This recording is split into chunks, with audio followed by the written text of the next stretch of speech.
Hello, ladies and gentlemen. I am O'Brien McMahon, and this is People Business.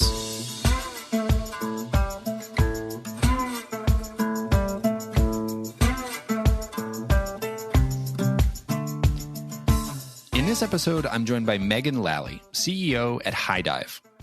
When it comes to cutting through nonsense, identifying the core issue, and formulating a plan to solve it, Megan is unrivaled. She puts this invaluable skill to use for both clients and HighDive internal employees every day. Megan got her start on the client side of the advertising world and brought that perspective to lead successful teams at DDB and Leo Burnett. From beer to banking and running shoes to real estate, Megan's work has led to award-winning creative for Jeep, Rocket Mortgage, Bud Light, State Farm, Allstate, and several others. In addition to her client leadership roles, Megan is HighDive's maestro as CEO, orchestrating thinking and action to ensure they perform at their best for their clients. She was honored to be one of Ad Age's 40 under 40, and as you will see in this conversation, she is incredibly thoughtful and purposeful in how she is leading her business. I got introduced to Megan through another podcast guest and good friend of mine, Amy Sharonis, because HighDive really is purposeful with their culture and how they build relationships both internally among their employees and externally with their clients. As you'll hear, they observed in their business experience in the past that where they did their best work, where they were most profitable, was with the clients they had the best relationships with. And they really have made that a foundational tenet of their business. And it shows in a lot of different ways, both in the environment and sort of the human-centric environment where people want to show up and work, and also in the work product they create, including some very successful and memorable Super Bowl ads. Love this, incredibly relevant, not just to advertising, but to how we all build businesses and think about interactions with our employees and interactions with our clients. I learned a ton. I think you will too. Here is Megan Lally. Megan, welcome to the show. Excited to dive in and learn more about HighDive today. We have a mutual friend in common, Amy Sharonis, over at the Scratch Collective, and she was kind enough to introduce us. And she's told me a little bit about the special sauce that you guys have cooked up. And so, excited to have the conversation today. Welcome. Thank you for having me. Big fan of Amy. Me too. Would love to jump in at the beginning. I like origin stories. If you would tell us, what is HighDive and how did it come to be? Absolutely. So HighDive is a mid-size creative advertising agency based in Chicago. We were formed by a group of people who worked at larger advertising agencies. Maybe you're familiar with like a Leo Burnett or a DDB. That's actually where I worked with Amy and how I know Amy. And then we all, after years of working in larger agencies with big brands, decided that there were ways in which we could do work better without some of the layers and bureaucracy and things that we were experiencing at much larger companies. So we thought it would be easier to create our own place instead of trying to turn around a big ship. So 7 years ago, HighDive was founded. We were about 6 people at the start. Now we're about 100. And we have just really leaned into our mission around healthy relationships with our clients. So that was really the one thing that we noticed from some of the larger agencies and experiences that we had was that our best work was happening when we had really great relationships with our clients. So that's important to us at HighDive. We focus on that because when we have healthy relationships with our clients, we have great work. When we do great work, other people see that work and want to work with us. So it's kind of snowballed into what it is today. The couple things I want to unpack there, and we'll probably bounce around a little bit, but let's start with relationships. What makes a good relationship? Like, what were you seeing in the relationships that were producing great outcomes and you were like, oh, that's a great relationship? For us, it really boils down to 2 P words: productivity and positivity. So starting with the positivity side of it, it's not blind toxic positivity, always being optimistic, everything will be okay. It really is more about the vulnerability, the trust, the open communication, the talking about how things are, even if it's hard. That doesn't happen a lot especially in a client agency dynamic. We're hired to do a job and we want to make our clients happy. And so sometimes we have a hard time deciding between what's going to make them happy and what's the right thing to do. And so the answer is pretty simple, though, when you take a step back and out of the situation where we're hired to provide a point of view. And so the right thing to do is to be honest. You can do it in a nice way, but it's really about that open communication. And even when it's hard, we also talk about working at like one-sided tables instead of being on opposite sides and entering things with debate or conflict. We might start a conversation seeing things in different ways, but how can we come together and look at the problem in a similar light? So that's really what we mean by positivity. That extends to some of our teams too, and how we behave within our own organization so that it all feels natural when it's with our clients, when it's with our partners, when it's with each other. And so we'll come back to relationships because there are a couple more things there. But just to go back to the origin story of High Dive, you'd seen, okay, the clients where we have these types of relationships where we can be open and honest, where we can sit on the same side of the table, that's where we do the best work. What were the conversations like among the 6 people who founded High Dive at the beginning? Was everybody really aligned right away? How did you come up with those 2 Ps? Just walk us through what that dynamic was like. I think there's a lot other people can learn probably in there. Yeah, I should take a step back too and say that our 2 co-founders are Mark Gross and Chad Brody. They're creative directors that I worked with at DDB. So they are the co-founders, the guys who ultimately took the leap, to use a High Dive pun, to start High Dive. And then I came along shortly after with another one of our partners, Louie, and we were the kind of business, client service, strategy, account management side. So we were kind of like the peanut butter and chocolate that came together, we like to say. So that all happened in 2016 and 2017, respectively. And then we had a couple other people early on. So that's how I got to the 6. But in terms of what those early conversations looked like, we didn't necessarily nail it on the head right away. It was more of a gut feeling of how are we going to do things differently.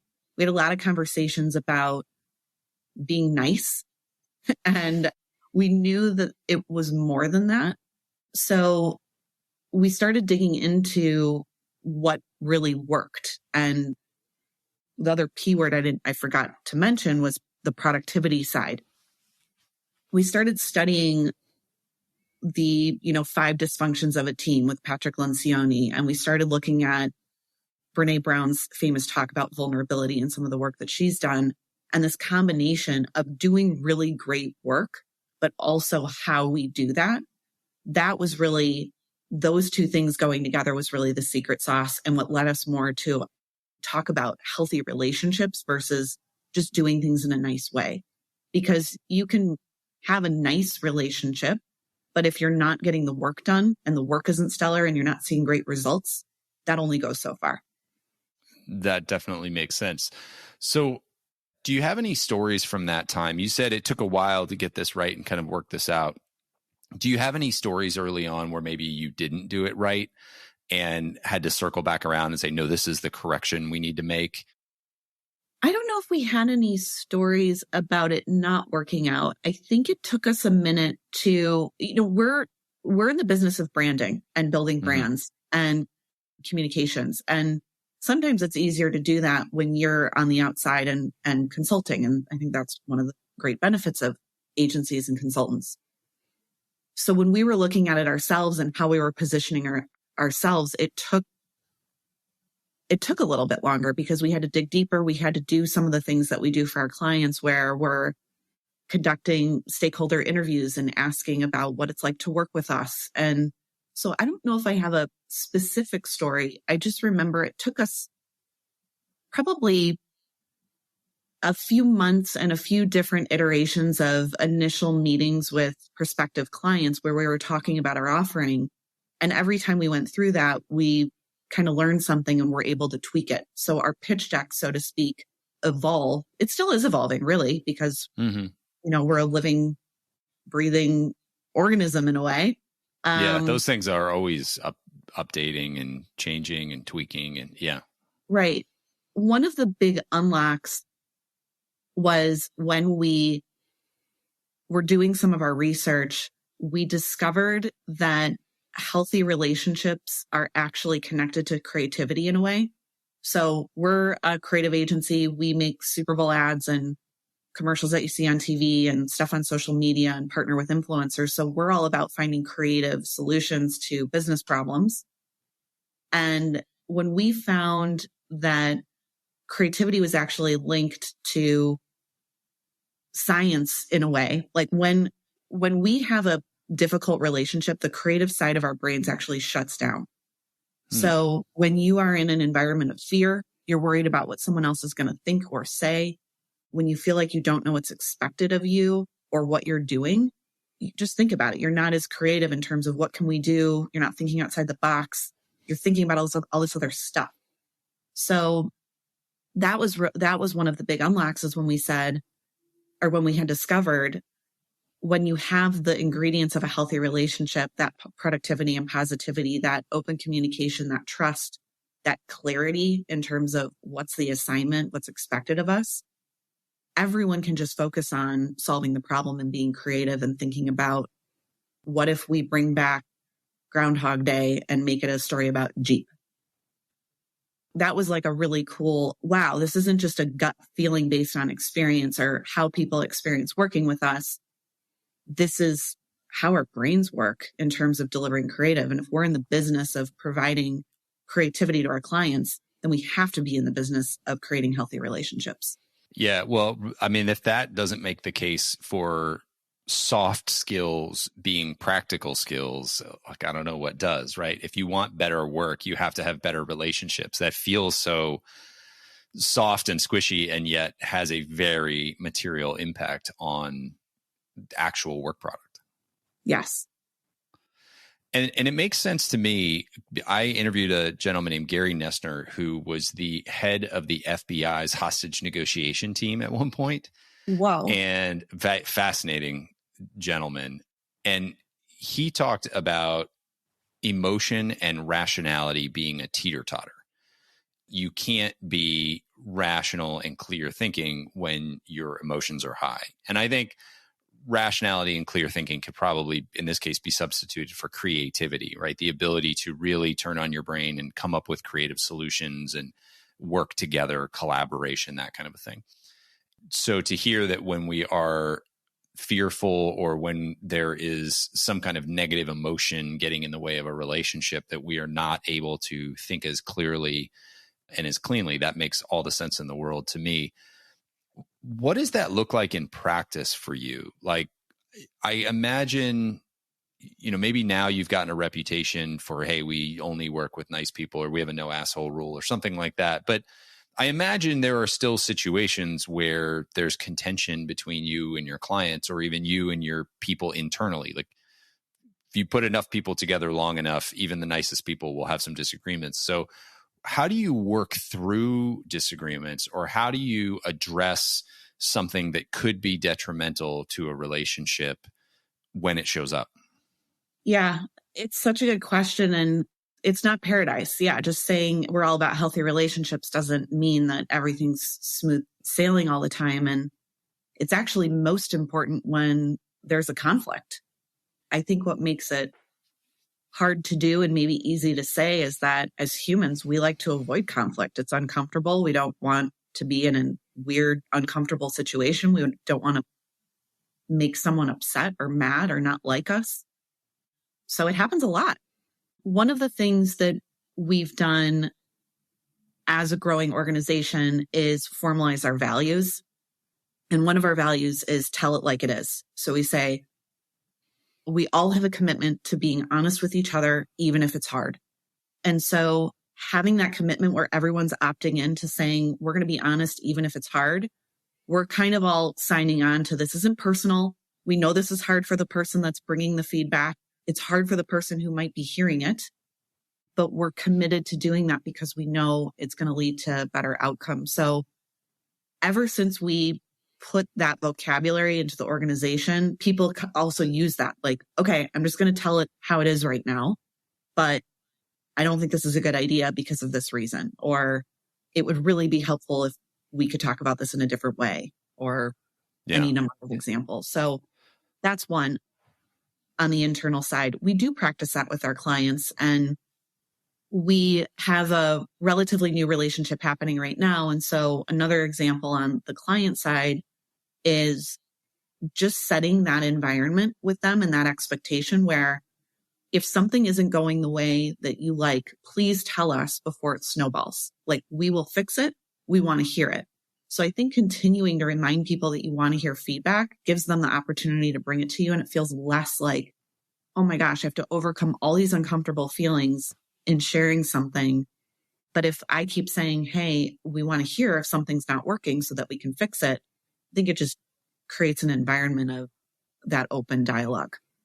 Yeah. So I want to dive into the client side of this a little more, because the nature of what I do, there's a lot of dollars on the line. I consult with companies on their rewards programs and their benefits programs. So there's a lot of money. It's generally one of the top 2 spends that they have as a business.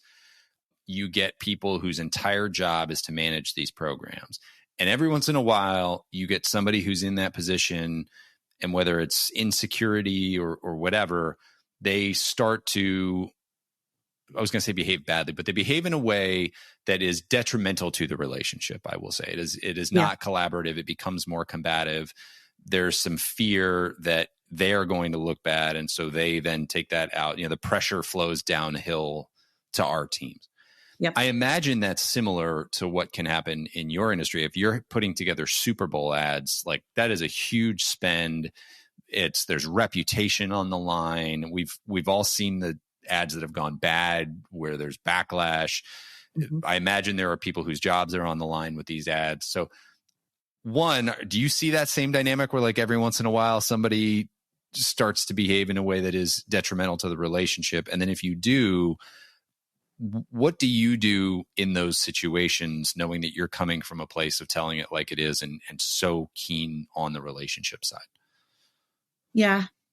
So a lot of times we have meetings and presentations where there's a lot of people involved. So it sounds like in the example that you were sharing, the individual might be in front of like part of their team, and you guys are sharing a recommendation. And so one of the things that we try to do when we start seeing something like that happen, where there's someone who's worried about something or scared about something, or maybe they're a little over their skis, but they have an audience watching everything that they say and how they're going to react, is we just try to get out of that meeting as soon as we can. And that's not the end, but it's probably not going to get any better. So if you're in a meeting where things are not going well and you don't see a way to turn it to the positive, sometimes it's better to just say, okay, let's get out of this situation and figure out what you're going to do from there. So one is kind of stop negativity if it feels like it's not going to turn around and get any better. In that situation with a client like that, I think it's best to try to find a one-on-one connection somehow and just get to the core of what's going on. When people have an audience, they feel like they have to say the right thing. They feel like they have to know everything. And that's a lot of pressure. So if you can take the stakes down and try to find a one-on-one connection, and sometimes people aren't always willing to lend their time, but it does just bring everything down a notch, and you can kind of understand what's going on so that somebody doesn't have to admit in front of their entire team, I don't understand this, or I don't know. I don't know what to do in this situation. Easier to do that on a one-on-one phone call. Yeah, I totally agree with that. That's great advice. Do you do any kind of coaching with your people on how to have those conversations?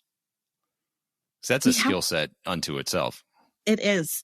We haven't done any formal coaching. A lot of it has been just day in, day out, this stuff happens. And then we talk about, a lot of times we'll have a meeting after a meeting.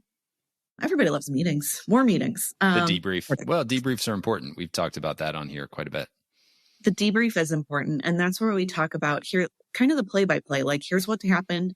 Here's what we did about that. What are we going to do next? So there hasn't been here's a session on how to have a conversation like this.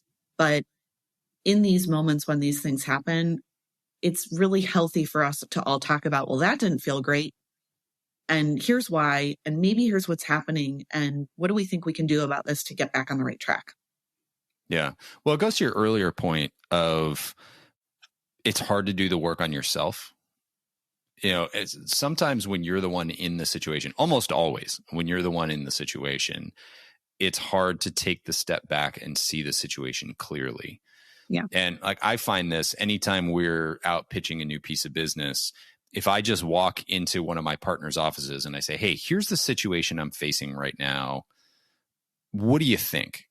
Even if I'm 99% sure of what we need to do next, every single time I do that, something else comes up. Like I just get some other perspective. I get some question I didn't ask. I get some thought pattern I didn't have, like some idea that I didn't have on my own. It is really powerful to sit and analyze a situation that you are in the middle of with a group of other people. Definitely. I love that. The other thing that I think is related that I find really interesting is I don't know where I heard this, but it was, if you ask for feedback or an opinion, you're going to get a critic. And if you ask for advice, you're going to get help. And so I think sometimes the way that you frame questions, even in a sticky situation, to say, hey, I'm stuck. Like, what do you think we should do here? Positioning that kind of takes the guard down a little bit in different situations. So sometimes it's how you ask the question can give you a different answer. Interesting. So yeah, and I imagine the only difference there is just how you frame the question. Yeah, that's powerful. And I've said it on here before, words matter. And it seems like such a small thing, but I think, the 101 is let's have the conversation. Let's be willing to have the conversation.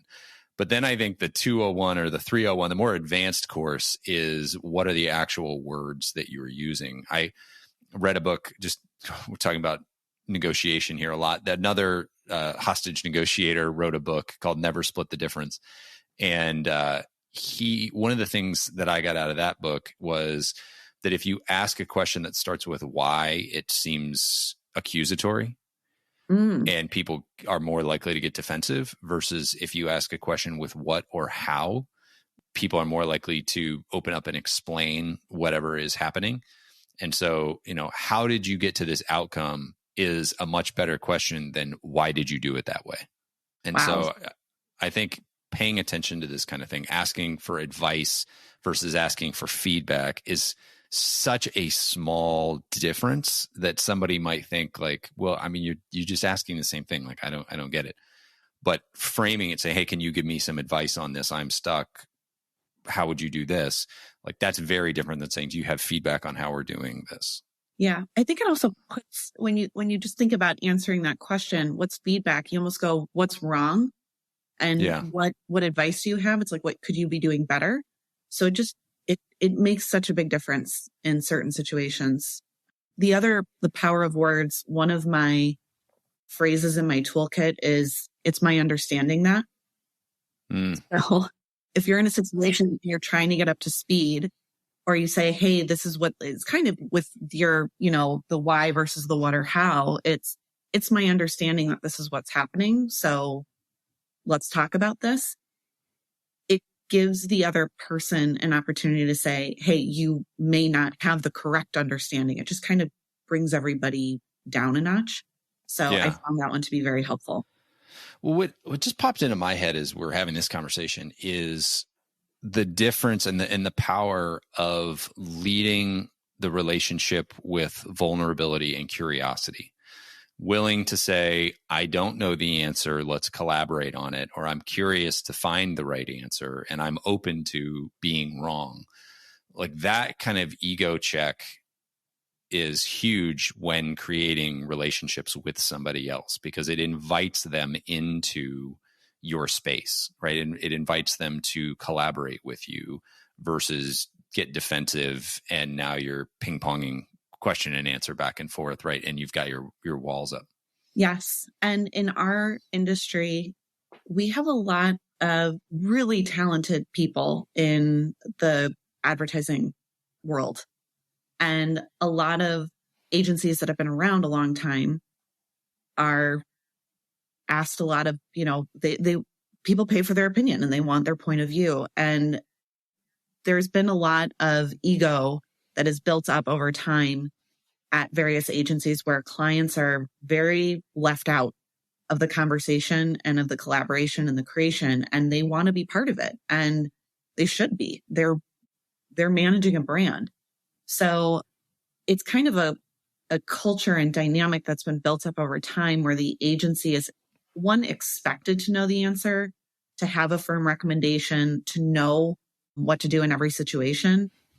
And what we talk about is, let's have a point of view and share what we think, but let's also be curious and open to a dialogue, because we're only one half of the team. Everything that you said is super relevant to advertising agencies.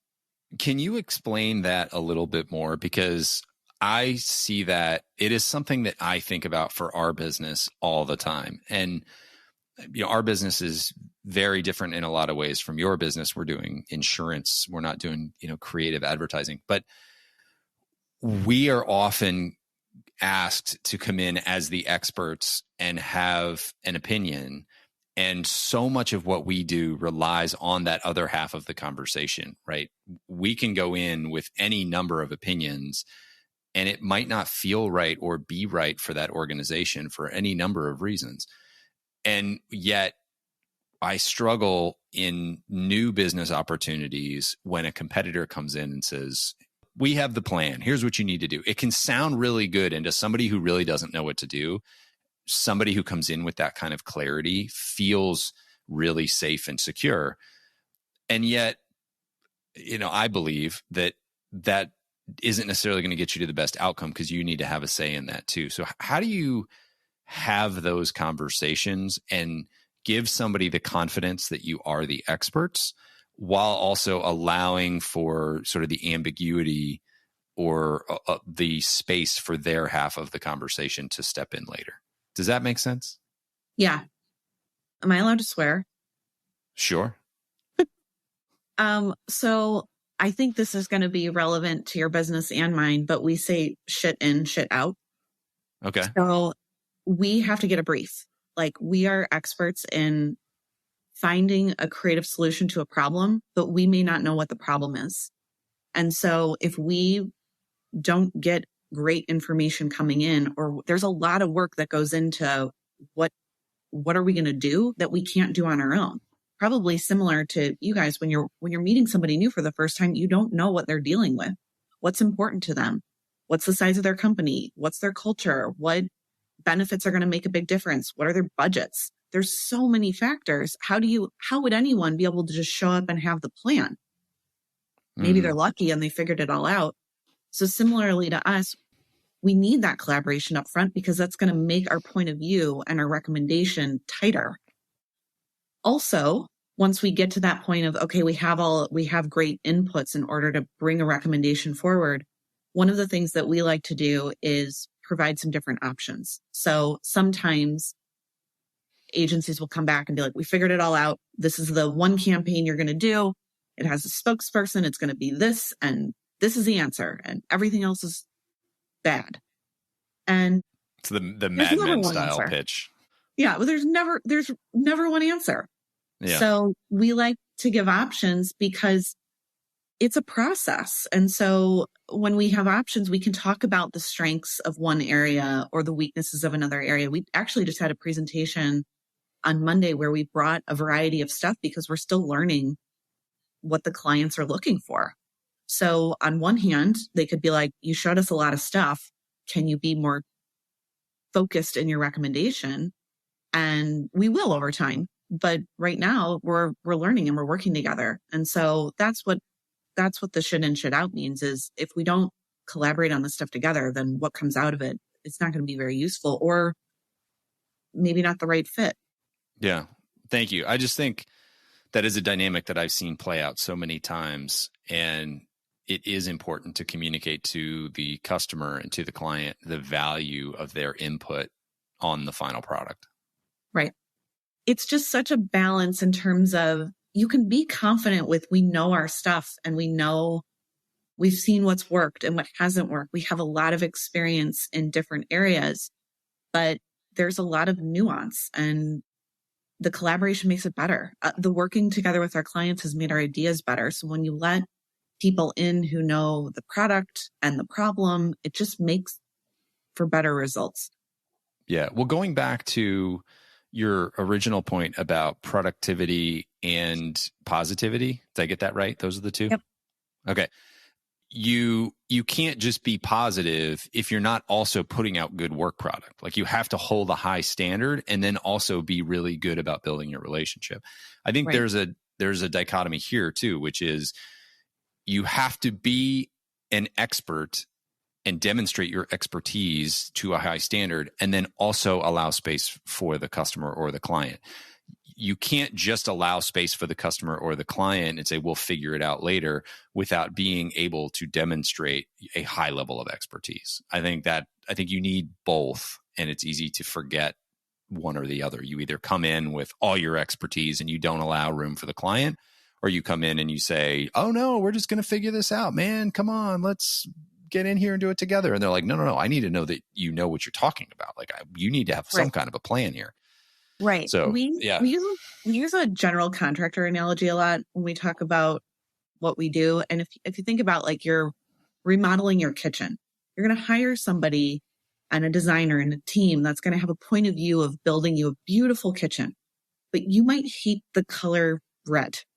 Yeah. So they don't know that. Or you might give some feedback in terms of, you want the dishwasher close to a certain thing because of, I don't know. The analogy only goes so far for my awareness of kitchen building. But yes, you want an expert, but you also have a say. I mean, that's where you live, and you're going to live with that. The same way when we work with our clients, it's their brand is on the work that we're doing. So they have to have a say in it. Yeah. Well, and it goes to the point too, like, to carry your analogy forward, the contractor might come in and say, hey, it makes all the sense in the world to put the refrigerator here. And you go, I don't care that makes the most sense. I don't want it there for my own reasons. And so we're going to put it somewhere else. And, like, that's fine. And it doesn't make sense to the contractor who's doing it in, their perfect structure, but it makes sense to the way that the person's going to use it and interact with the space. Similarly, like, we make recommendations all the time where it would save people a ton of money, and they're like, we're not going to do that because it has some other downstream impact that we don't want to live with, or it doesn't align with the brand. I'm sure you have that too, where you're like, hey, this would work. You would get eyeballs by doing it this way. And they go, well, that doesn't really align with who we are. We're not willing to go down that path. 100%. And I think our responsibility, your responsibility in your scenario, the contractor and putting the refrigerator, God knows where we're putting the refrigerator now, but the responsibility is still to say, I wouldn't recommend doing this because of XYZ. You're going to hate the refrigerator 20 steps from your sink. But if the client ultimately wants to do that and they understand the risks, we feel like we've done our job. So yes, we're on the same team. We want to make sure that we're bringing those risks forward. And I don't think we want to do anything crazy, but yeah, we just want to make sure that generally only when it gets illegal do you want to walk away. Well, there are limits. Yeah. Yes, there are things that we just can't do. Yeah. Yes. And we, quick aside, but I've only had that happen one time in my career, but we did have a client who said, well, we want to do it this way. And we said, well, no, you can't do it that way. It's not legal. And there would be all kinds of repercussions if anyone got wind that you did it that way. And we had the CEO send an email out to multiple parties saying, based on our conversations with our locked-in team, I understand that we are going to do it this. Here's what we're going to do. And he laid out the illegal way of doing it. And we were like, whoa, whoa, whoa, whoa, whoa. Oh, no. And we said, look, if you want to do it that way, it has to be with another partner. Yeah. we can't. And they wound up firing us a week later, and which was fine because we were like, if they were going to go down that path, we were going to walk away anyway. Exactly. I think, but yeah, that was the one time we had to really hold the line. I should say definitely nothing illegal. And we, as advertisers have to follow a lot of guidelines in terms of how we talk about products and the information that's needed to back them up. If anyone saw Fire Festival documentary, that's like a classic example of somebody not doing enough due diligence there in terms of advertising, kind of false advertising, basically. Yeah. Definitely not doing anything in the false advertising world. But I think maybe a step in between there of identifying the risks. If it's something that we really don't believe in, we are going to have a deeper conversation of we just may not be the right partner for you. And so that's happened to us once before where there were a number of things that just weren't aligned in terms of how we were working, the type of work that they wanted to do. And that's our right too, as a partner. Like there's a lot of fish in the sea. So if the contractor doesn't want to put the refrigerator somewhere, then, you might need to find a different contractor. Yep. Yeah, exactly. I think that's an important conversation too, is like, you're not going to work with everybody. You're not going to be everybody's cup of tea, and they're not going to be yours. And, the abundance mindset is if we are really doing good work and we are doing it in a really good way, there should be plenty of opportunity here. And maybe in the beginning, as you're getting up and going, you have to kiss a few frogs, but for the most part, I think there's plenty of opportunity out there. I think that's true for people in jobs. I think people sit in jobs that really make them unhappy, in environments and cultures that are not positive and productive in the way yours is, but they feel like they have to because there's no other option out there, when in reality, there's hundreds of other options out there. That's right. I know that makes me really sad.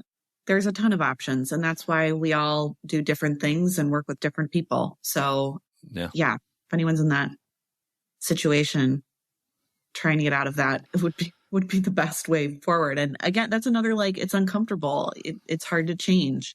Yeah. Yeah. Another quick aside, I was sitting at a round table with a woman and we were talking about a situation like this. And she's like, well, how do you address when your boss is doing these types of things? And she was really doing her best to figure out the situation, how she could make this work. And finally, one woman at the table just leaned over and put her hand, like very kindly put her hand on the woman's hand and said, honey, sometimes you just have to get the fuck out. Yeah. So, yep. So some of us are very hardwired to figure it out. It's hard. You don't want to jump to that sometimes, but sometimes that is the answer. Like, maybe the best thing is getting out of the situation. Yeah. Go do good work somewhere else. Yeah. Want to circle all the way back, climb all the way out of that rabbit hole. You said when you started, there were 6 people. Now there are 100 people.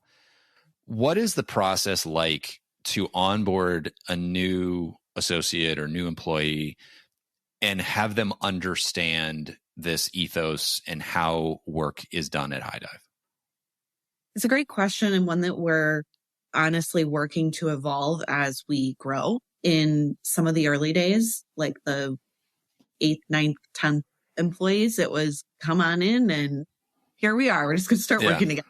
Well, you can just course correct right there, right? If you see a bad behavior, they're sitting right there. You can say, no, we do it this way. But as you get bigger, that gets harder. Right. So much was done by osmosis and just being together and organically and in real time.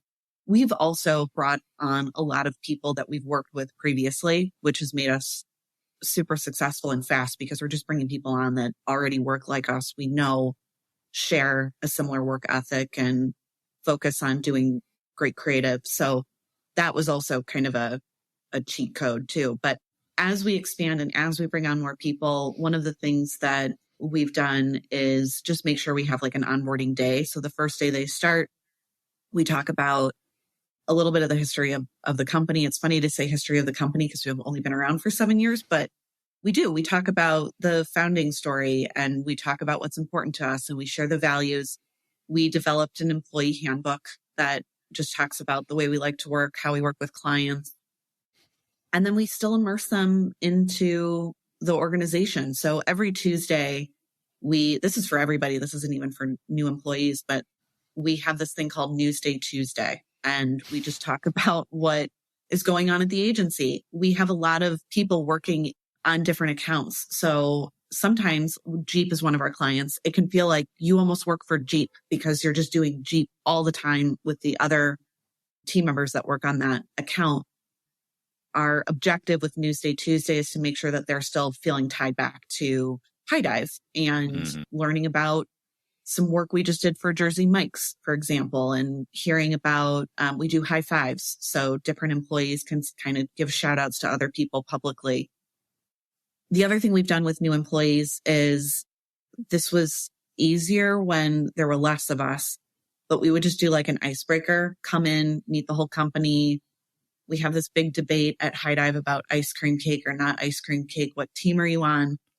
But ice cream cake. Yes, you're on my team. Okay, good. There is a right answer to that question, and it's ice cream cake. I still don't understand.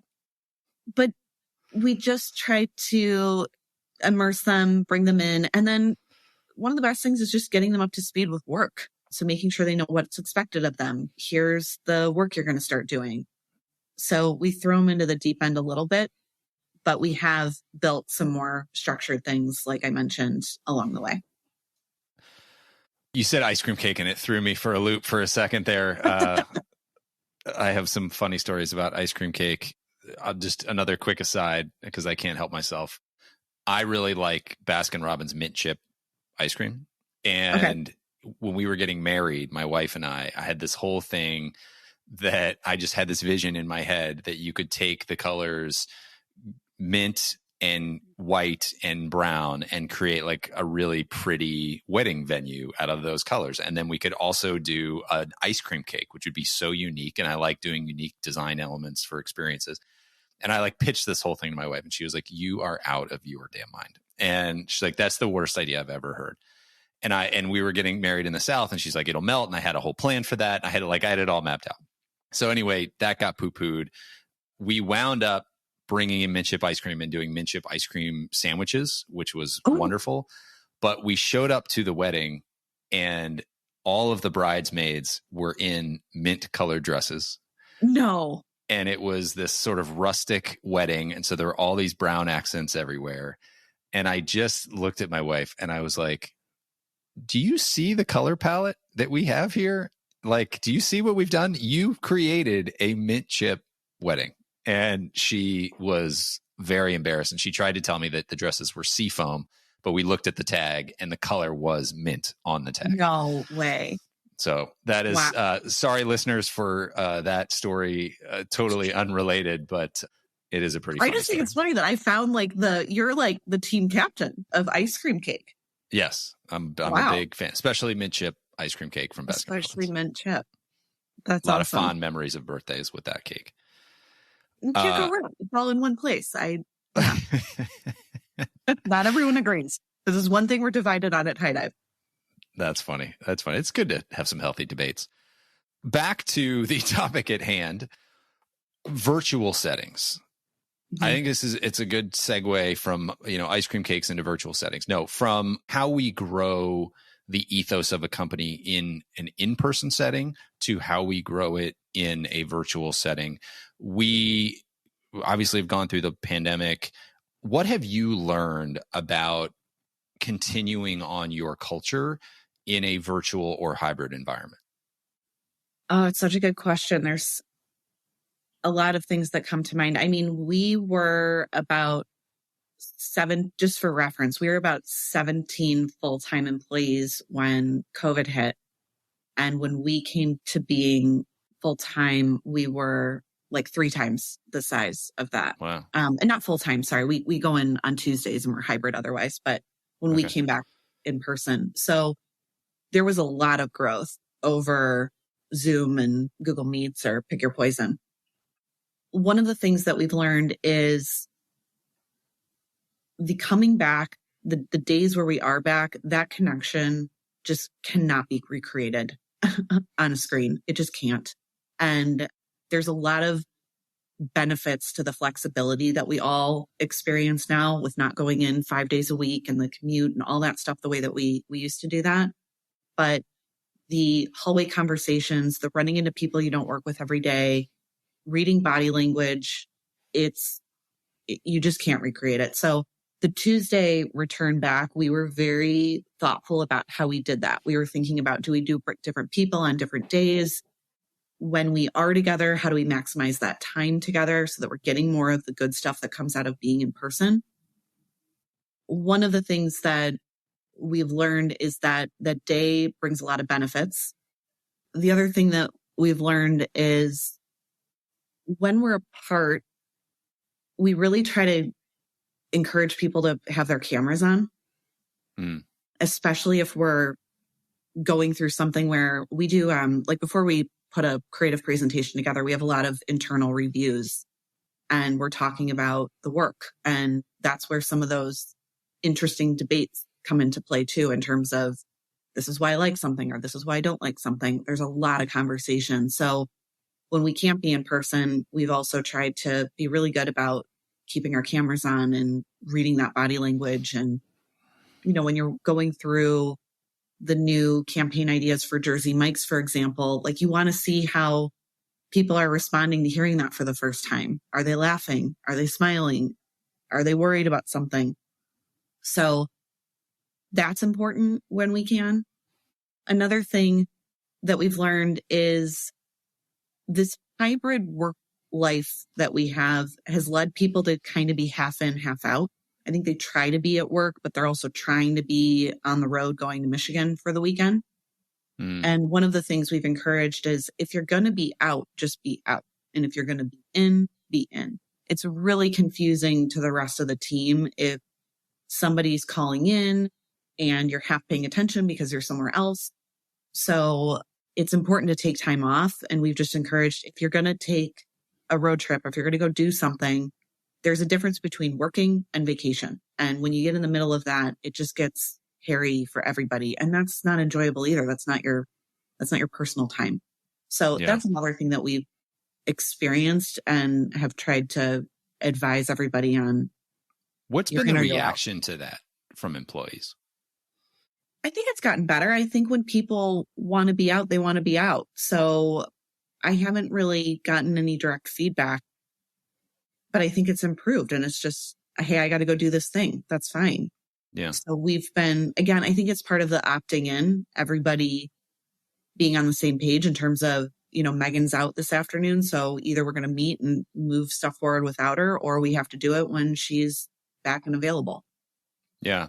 I was asked a question similar to this around kind of what I see around hybrid work or virtual work or office work and sort of what my thoughts were on the setting policies like this.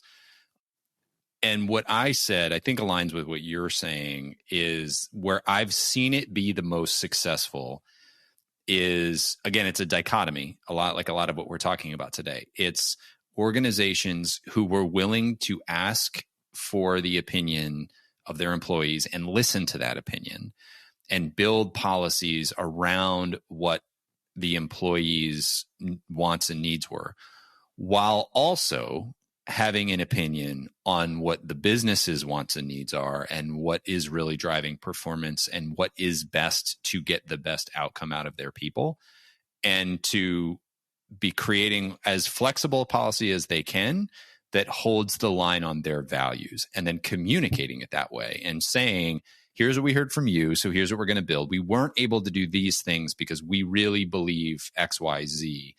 It just is such a more transparent way of communicating. It's a vulnerable way of communicating. It's a collaborative way of policy setting. And I think everyone I've seen where they've shifted 100% to we're afraid of any negative feedback from employees, that's not working. Yeah. And anytime they've shifted to, well, this is what management wants and we're just going to make people do this, that's not working either. It really is that dichotomy in the middle where you understand your values as an organization, but you're as flexible as you can for your people. I think that's spot on. So here's an example. We did an employee survey asking a lot of different questions, but one of the questions was, is everybody happy with the 100% hybrid policy we had at the time? So we didn't have our Tuesday day then. We also asked how everyone was feeling about the culture. And are you feeling connected to your colleagues? And everyone was happy with the 100% hybrid policy. And everybody felt like they were feeling more disconnected. Yeah. So we shared that with everyone and we said, you guys, we got to figure something out here in the middle. So we're going to go to Tuesdays. Everybody's coming in. It has made improvements. We're going to do another survey. So I'm really interested to see how those numbers shift. But I also use the analogy of like, it's like going to the gym. Like somebody kind of needs to tell you got to go. And so for a while, we're very sensitive about not pushing anybody to do anything that they were uncomfortable doing. It's a lot of change management, bringing people back into the office. But if you don't have someone saying, hey, you got to go do it, you're not going to do it. Yeah. And then when you go, you feel great. Like every time people come in, we're like, oh, I saw this person. I had such a good time and I love being in there on Tuesday. So it's like the same, like, I'm so glad I went to the gym, but when it was 7 a.m. and rainy and I didn't want to get up and go, you know. Yeah. It took work. It took effort to get there. It took a little discomfort to get there, but once you were there, it was the healthy, right choice. Yeah. I have heard that feedback from young people, older people, like everywhere across the career spectrum. As I've been talking to associates in our organization, that's the feedback I hear. Yeah. They appreciate the continued flexibility, but they value being there, even if it's hard to get themselves up and get there. Right. And I think if there's I don't have to think about it. I just know I'm going in on Tuesday. It eliminates that whole, should I go? Should I not go? Are other people going to go? So I agree with finding that balance. And I do think companies have to set some expectation where let's come in these days. Let's lean into the flexibility in other days. But, it's work. You got to come into work and do your job. The other thing I want to underscore that you have mentioned a lot, sometimes you've mentioned it directly, sometimes indirectly, is the importance of connection. And I, a year or two ago, put together what I consider to be the hierarchy of employee needs, what really draws people to an organization. And connection is at the top of the pyramid, in my mind. And I think a lot of organizations, or I see a lot of organizations struggling with recruiting and retention right now and trying to figure out what they can do. And in my world, they're trying to offer better benefits or higher comp wherever they can. And they're trying to solve the problem with money or programs, when I think you can get a lot out of just intentionally creating connection to both the impact of the work that you're doing, be connected to the work, and then also be connected to the people you're doing the work with. I think that is hugely powerful and an untapped resource in a lot of organizations. Oh, Brian, I saw something, I can't quote it off the top of my head, but about like work friends and connections you have at work being one of the top reasons for liking your job and staying in your job. Yeah. So I've seen some stuff along these lines too. One of the things that we encouraged, I don't know how much people are taking or did take advantage of this, was just encouraging teams to go out in smaller groups. So we had said, like, if you want to go out for coffee or drinks or something with a core group of people, send us you can expense that, go out and spend time with each other. So that was when we were getting out of the pandemic a little bit. We wanted to build some of those connections. So that was happening. We had some teams take advantage of that. But I think identifying those ways where people can kind of do it themselves, but you encourage it, feels like a great way to go. Yeah.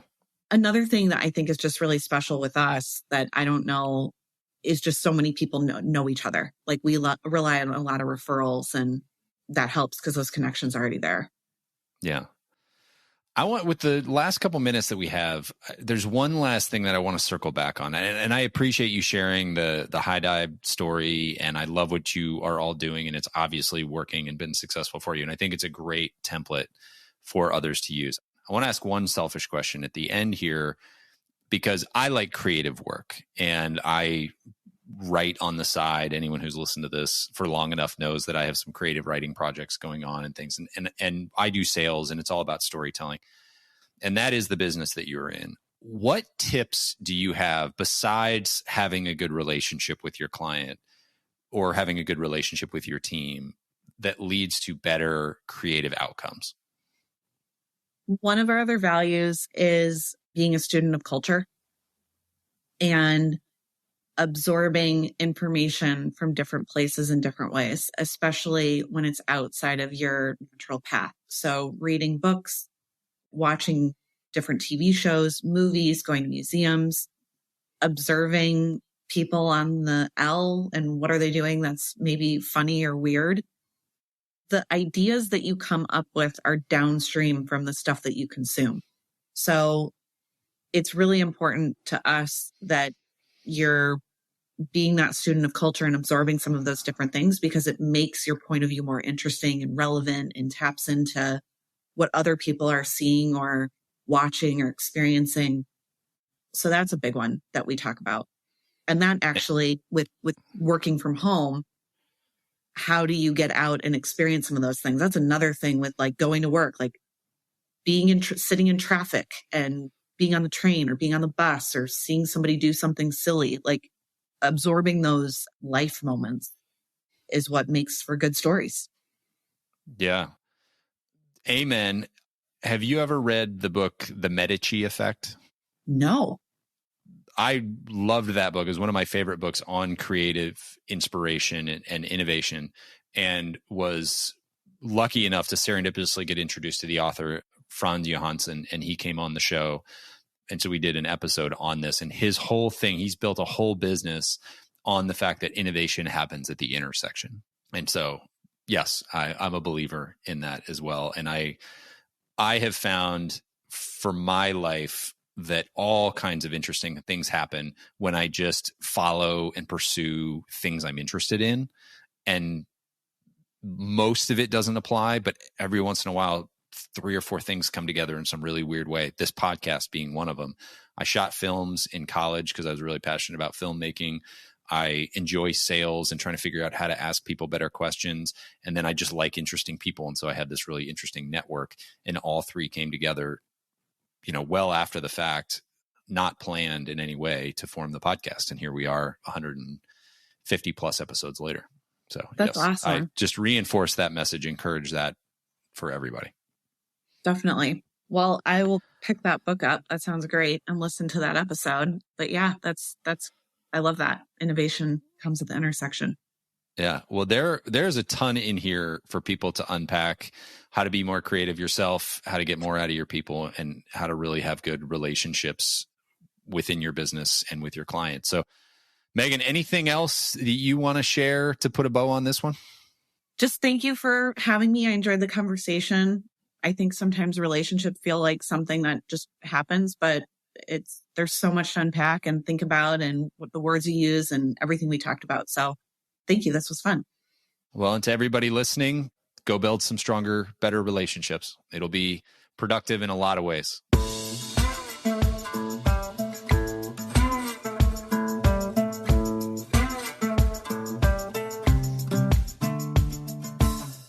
Hey folks, one last thing before you go. If you enjoyed the episode, make sure to hit subscribe so you can stay up to date with future guests. That's it. Thanks for coming. Go make the most of your business and the people in it.